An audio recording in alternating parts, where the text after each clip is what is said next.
കൊച്ചിയിൽ വാഹന പരിശോധനയ്ക്കിടെ പോലീസുകാരനെ കാറിടിച്ച് കൊലപ്പെടുത്താൻ ശ്രമിച്ച കേസിലെ പ്രതികളെ വിശദമായി ചോദ്യം ചെയ്യാൻ പോലീസ്. അമിതമായി മദ്യപിച്ചതിനാലാണ് വെട്ടിച്ചു കടന്നുകളയാൻ ശ്രമിച്ചതെന്നാണ് പ്രതികളുടെ മൊഴി. പക്ഷേ പോലീസ് ഇത് പൂർണ്ണമായും വിശ്വാസത്തിലെടുത്തിട്ടില്ല. നവമി വിവരങ്ങൾ പങ്കുവെക്കുന്ന നവമി, ഇന്നലത്തെ ആ ദൃശ്യങ്ങൾ അത് വല്ലാതെ പേടിപ്പെടുത്തുന്നതായിരുന്നു. പക്ഷേ ഈ മദ്യപിച്ചതുകൊണ്ട് മാത്രമെന്ന് കരുതാനാകുമോ? എന്താണ് പോലീസിന്റെ നിരീക്ഷണം?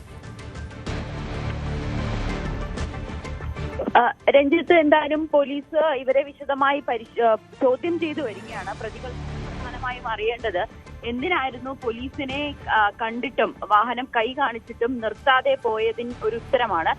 ഇന്നലത്തെ ചോദ്യം ചെയ്യലിൽ അവർ പറഞ്ഞത് തങ്ങൾ മദ്യപിച്ചിരുന്നു, അമിതമായി മദ്യപിച്ചത് കൊണ്ടാണ് വാഹനം നിർത്താതെ പോയതെന്നാണ്. പക്ഷെ അത് പൂർണ്ണമായും പോലീസ് വിശ്വാസത്തിൽ എടുത്തിട്ടില്ല.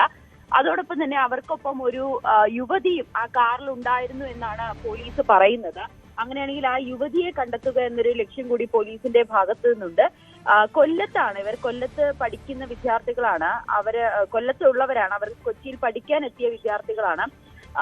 ഇന്നലെ കൊല്ലത്ത് വെച്ച് തന്നെ, കൊല്ലം കുണ്ട്ര ഭാഗത്ത് വെച്ചാണ് ഇവരെ പോലീസ് പിടികൂടുകയും ചെയ്തത്. ഇന്നലെ രാത്രിയോടുകൂടി തന്നെ കൊച്ചിയിലേക്ക് എത്തി. എന്നാലും പോലീസ് അവരെ ചോദ്യം ചെയ്തു വരികയാണ്. മദ്യപിച്ച് വാഹനം ഓടിച്ചു എന്നതിൽ പൂർണ്ണമായും പോലീസ് അത് വിശ്വാസത്തിലെടുത്തിട്ടുമില്ല. ACP SI സന്തോഷിന്റെ നില തൃപ്തികരമാണ്. അദ്ദേഹം ഇന്നലെ രാത്രിയോടുകൂടി തന്നെ വീട്ടിലേക്ക് മടങ്ങുകയും ചെയ്തു. കൈക്കും കാലിനും തുടയ്ക്കുമാണ് പരിക്കേറ്റത്. വിവരങ്ങൾ പങ്കുവച്ചു.